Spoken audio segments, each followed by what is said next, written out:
কই গো সোনালীর মা, বাড়ি আসোনি? একজন মধ্যবয়স্ক মহিলা বাড়ির ভিতরে প্রবেশ করেই সুমাকে ডাকতে শুরু করলেন। পিহু আর কমলা রুমেই ছিল। বাহির থেকে এমন হাঁকডাক শুনে ওরা সহ সুমা সোনালীও রুম থেকে বের হয়ে আসলো বারান্দায়। পিহু এই মহিলাকে একদম পছন্দ না। পিহু অনেকটা দূরেই দাঁড়িয়ে আছে। সুমাকে দেখা মাত্র মহিলাটি নিজের মুখ ভর্তি পানের জমে থাকা পিচকি আঙ্গিনার উপর ছুঁড়ে ফেললো। সুমা বললেন, কোথায় আর যাব পপেলা ভাবি, এই ভিটা মাটিটুকুই মরণ না হওয়া পর্যন্ত আমার একমাত্র আশ্রয়স্থল। পপেলা বেঞ্চি কেটে বলল, থাক আর বোলাবালা সাজার নাটক করতে হবে না তোমাদের। তলে তলে কি করো তোমরা মা মেয়েতে মিলে, তা কি এলাকাবাসী জানে না বলে মনে করো? সোমা চোখের আকৃতি খানিকটা ছোট করে বললেন, এইসব কি ধরনের কথাবার্তা তোমার ভাবি? আমরা মা মেয়ে সর্বক্ষণ শালীনভাবে চলাফেরা করি। আমাদের ঘরে যে পুরুষ মানুষ থাকে না, তবুও আমাদের আচার আচরণে কবে কোনো বিশৃঙ্খলা ভাব তোমার নজরে পড়েছি শুনি? এতই যখন সুশৃঙ্খল তোমরা, তাইলে এই অভাবের সংসারে হঠাৎ কোন সোনার তৈরি জাদুর কলসি মাটি ফেটে বের হয়ে আসলো, যে তোমাদের জন্য বাড়ির বাহিরে রাস্তার মোড়ে সর্বক্ষণ কোটি টাকার মূল্যের গাড়িখানা দাঁড় হইয়া থাকে? প্রয়োজন অপ্রয়োজনে সেই গাড়ি করেই আসা যাওয়া করো তোমরা। পপেলার এইরূপ কথায় এবার পুরো বিষয়টা উপলব্ধি করতে পারলেন সুমা আর সোনালী দুজনেই। সোনালী দাঁত কিরমিরিয়ে কিছু বলতে নিবে, তখনই সুমা সোনালীর হাত চেপে ধরে ওকে থামিয়ে দিয়ে বললেন, ওই গাড়ি আমাদের জন্য না। ও গাড়ি আমার সতীনের কন্যা পিহুর যাতায়াতের সুবিধার কথা চিন্তা করে স্বয়ং এমপি সাহেব রেখে গিয়েছেন। সুমার এইরূপ কথা শুনে পপেলা নিজ মুখের উপর আলতোভাবে হাত চেপে ধরলেন। চোখের আকৃতি তার স্বাভাবিকের তুলনায় খানিকটা বড় হয়ে গিয়েছে। পপেলার নজর তখন পড়ল বারান্দায় অন্য পাশে দাঁড়িয়ে থাকা পিহুর দিকে। পপেলা বললেন, ও মাগো মা, এসব আমি কি শুনতেছি রে পিহু? কি দিয়া জাদু করছিস ওই এমপি সাহেব রে? হ্যাঁ, তোর দেখি গায়ের রংটাও কত চাপা। পিহু অপমানে ভিতরে ভিতরে ক্ষতবিক্ষত বোধ করলো। পপেলার এমন ঠেস দেওয়া কথাগুলো শুনে পিহু বলল, আমি কাউকে জাদু করিনি চাচি। আমাকে এই নিয়ে কোনো কথা শোনাতে আসবেন না আপনি। যদি আপনার একান্তই জানার আগ্রহ থাকে, তাহলে স্বয়ং এমপি সাহেবের সামনে দাঁড়িয়ে তার দিকে এই প্রশ্নগুলো ছুড়িয়েন যে, দুনিয়ায় এত ববনমোহিনী সুন্দরী নারীদের তো অভাব নেই, তবু কিসের টানে তিনি আমার জন্য এসব করছেন? পপেলার নাক হালকা উঁচিয়ে বললেন, এটুকু মেয়ের মুখে কত বড় বড় বুলি ফুটেছে দেখেছ? তোর কি মনে হয় আমরা ঘাসে মুখ দিয়ে চলি? হ্যাঁ, দুনিয়া কোন হালে চলে তা সম্পর্কে কিছু জানি না। আপনার ধারণা আমার জ্ঞান থেকে অনেক বেশি হবে, এটা স্বাভাবিক। কারণ আপনার বয়স আমার থেকে দ্বিগুণেরও বেশি। কিন্তু এর মানে এই না যে আপনি আমাকে যা ইচ্ছা তাই বলার অধিকার রাখবেন। বেশ করেছি। একবার কইছি, দুইবার কইছি, আরো 100 বার বলবো। তোর কথার যে দাঁত দেখতেছি, তাতেই সব প্রমাণ হয়ে যাচ্ছে যে আমি ধারণা করছি যা বলছি সবটাই সত্য। এক এলাকায় থাকি, বিপদে আপদে একে অপরের পাশে দাঁড়াবো মানবিকতার খাতিরে, কিন্তু এর মানে এও না যে আপনি আমার চরিত্রের দিকে আঙ্গুল তুলে কথা বলবেন আর আমি চুপচাপ সহ্য করব। ও মারে মা, দেখছো সোনালীর মা, দেখছো? তুমি ওর কথা কওয়ার দাজ দেখছো? ওরে, তোরে তো আমি খুব সাদাসিধে মাইয়া ভাবছিলাম রে। কিন্তু তুই তো আসলে সেই সব মাইয়াদের মতো হইয়া গেছিস, যারা কিনা নিজেদের শরীর বিলিয়ে হলেও বড়লোক বাড়ির পোলাদের ফাঁসাইয়া নেয়। ছি ছি ছি, কি নির্লজ্জ মেয়ে ছেলে তুই পিহু। বাপের মান এক্কেবারে ডুবাইয়া ফেললি। পিহু চিৎকার করে বলে উঠল, চুপ করুন। আর একটা শব্দ আপনার ওই ঘৃণ্য মুখ থেকে বের করবেন না। আর বেরিয়ে যান এক্ষুনি এই বাড়ি থেকে। আপনাদের মতো নিচু মন মানসিকতার মানুষদের নিজের বাড়ির গেট পেরিয়ে ভিতরে আসতে দেওয়াই উচিত না। পপেলা দাঁতে দাঁত চেপে বললেন, তোর এই গুমর যদি আমি না ভাঙছি, তাইলে আমার নামও পপেলা বানো না। পুরো পাড়ায় রটাইয়া দেবো তোর কেচ্ছার কথা। তখন আমিও দেখমু কয়জনের মুখ তুই বাঁধতে পারিস, কয়জন রে গেট পার হইয়া এই বাড়িতে ঢুকতে না দিস। এই বলে হন হন করে পিহুদের বাড়ি থেকে বের হয়ে গেলেন পপেলা। সুমা আর সোনালী পিহুর দিকে তাকিয়ে ঠোঁট বাঁকিয়ে হাসছে। পিহুকে এভাবে অপদস্থ হতে দেখে যেন আত্মিক শান্তি পেল তারা দুজন। পিহুর চোখ বেয়ে জ্বর করে অশ্রুরা জ্বরে পড়তে শুরু করলো। এমনটা তো হওয়ার কথাই ছিল। পিহু যে পরিবেশের মাঝে থেকে সেখানে পান থেকে চুল ঘষাও দায়। তেজের দাদু মোস্তফা খান লাঠিতে ভর দিয়ে উঠে তেজের কাছে আস্তে আস্তে বললেন, কিন্তু দাদু ভাই, মেয়েটা যে বলছে আমার পুতি আসতে চলছে, যাকে তুমি আজকের পূর্বে দেখো এই পর্যন্ত, হঠাৎ নিজের লজ্জা শরম ভুলে আমাদের সামনে এসে এমন দাবি করলো কিসের ভিত্তিতে? আমি তো সেটাই বুঝে উঠতে পারছি না। তেজ বলল, আমি তো খুব সাধারণভাবে চলাফেরা করি সব সময় দাদু। তোমরা তো খুব ভালোভাবেই চেনো আমায়। এই আন্টিটা কেন এমন বলছে তার কারণ আমার জানা নেই। নিশা এবার রেগে গেল।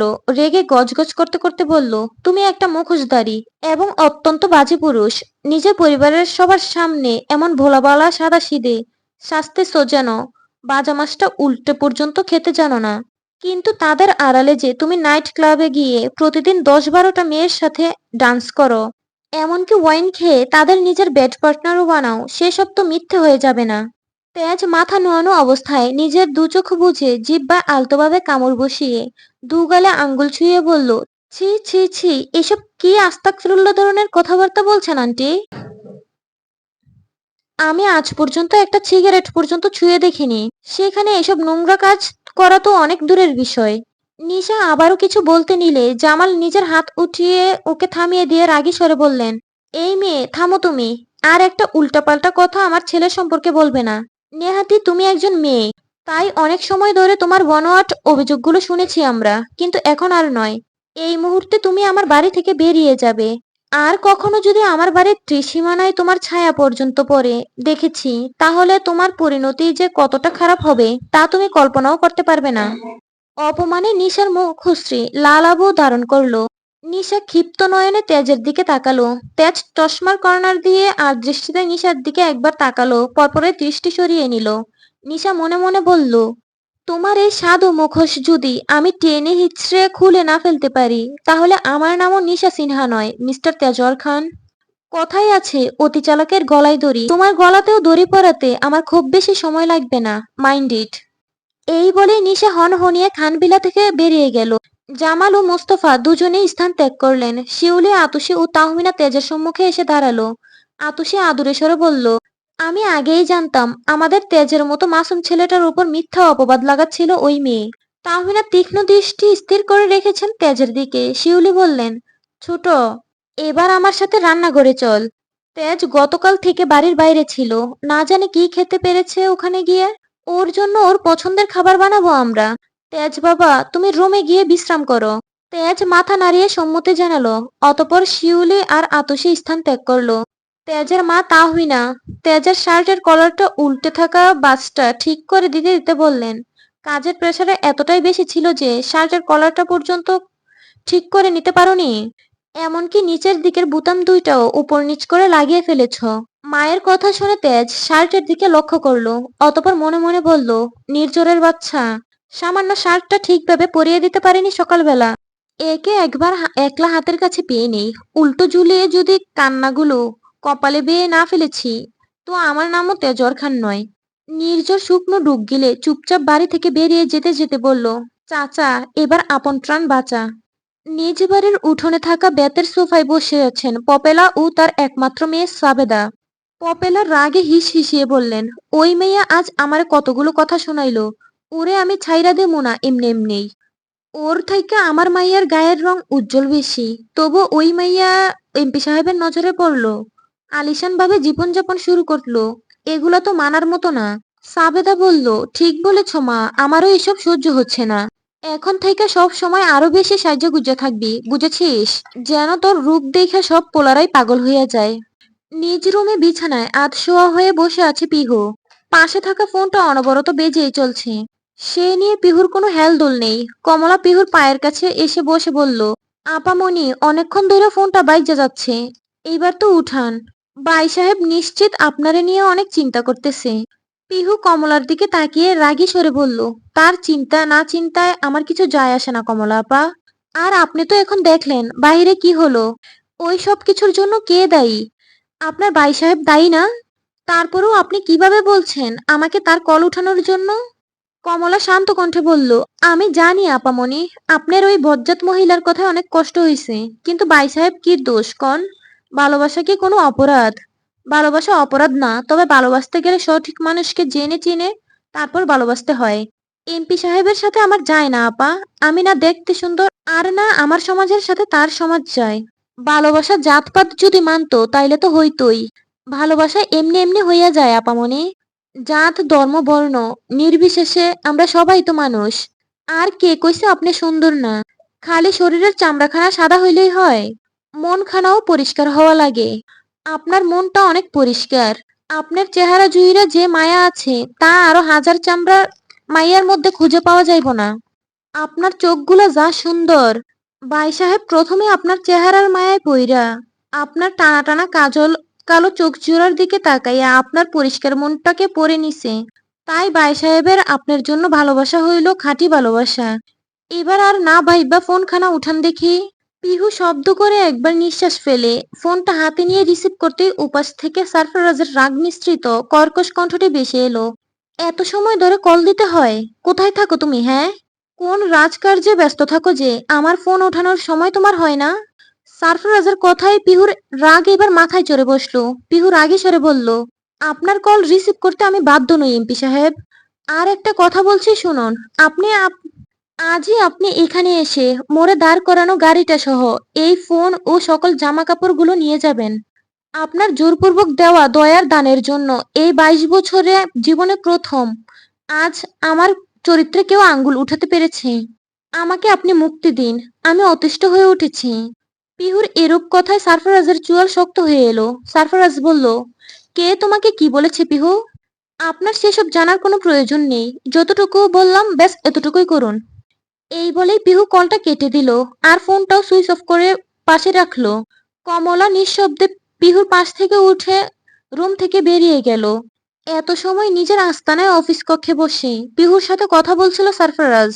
পিহুর অসমাপ্ত কথায় সারফারাজের রাগের মাত্রা আকাশছুঁই হয়ে দাঁড়িয়েছে। সারফারাজ আহাতকে উদ্দেশ্য করে বলল, পিহুর বাড়ির সামনে সিসিটিভি ক্যামেরা লাগাতে বলেছিলাম, লাগিয়েছিলে? আহাদ হ্যাঁ সূচক জবাব দিল। সারফারাজ আবার বলল, আজকে ফুটেজটা দেখাও। আহাদ তৎক্ষণাৎ ল্যাপটপে পিহুর বাড়ির সামনের আজকে ফুটেজটি চালু করলো। সারফারাজ দেখলো সকাল থেকে এখন পর্যন্ত কেবল একজন ৪৫ ঊর্ধ্ব মহিলা ব্যতীত আর কেউ পিহুদের বাড়িতে আসেনি বা ওরাও কেউ বাইরে যায়নি। সারফারাজ বুঝতে বাকি রইল না এই মহিলাই পিহুকে এমন কিছু বলেছে যার জন্য সে এত বেশি হার্ট হয়েছে। ও রেগে আছে সারফারাজের উপর। পরক্ষণেই সারফারাজের ফোন বেজে উঠল। সে ফোন স্ক্রিনের দিকে তাকিয়ে দেখলো পিহুর জন্য যে গাড়িটি সে ওর বাড়ির মোড়ে দাঁড় করিয়ে রেখেছে একজন ড্রাইভার সমেত সেই ড্রাইভারটি কল করেছে। সারফারাজ কল রিসিভ করতেই ওপাশ থেকে কমলার কণ্ঠ ভেসে এলো, ভাই সাহেব, আমি কমলা বলতেছি। আমার তো কোনো ফোন নাই, তাই এখানে আসতে হইল ড্রাইভার চাচার ফোন থেকে আপনারে ফোন করতে। সারফারাজ বলল, বলো কমলা। আপামনি অনেক রাইগা আছে ভাই সাহেব, আর কষ্টও পাইছে। অনেকক্ষণ আড়ালে কান্নাও করছেন। অতঃপর কমলা পুরো ঘটনাটি সারফারাজকে বললে সারফারাজের রাগের মাত্রা এত বেশি হয়ে দাঁড়ালো যে ওর কপালের ও গাড়ের সূক্ষ্ম রগগুলো পর্যন্ত বেসে উঠেছে। সারফারাজ কল কেটে দিয়ে আহাতকে নিয়ে তৎক্ষণাৎ বেরিয়ে পড়ল সিক্রেট আস্তানা থেকে। লাইব্রেরির রুমে বসে পছন্দের কিছু বই পড়ছিলেন জামাল খান। সেই সময় জামাল খানের স্ত্রী তাহমিনা খান এক কাপ চা নিয়ে লাইব্রেরির রুমে প্রবেশ করলেন।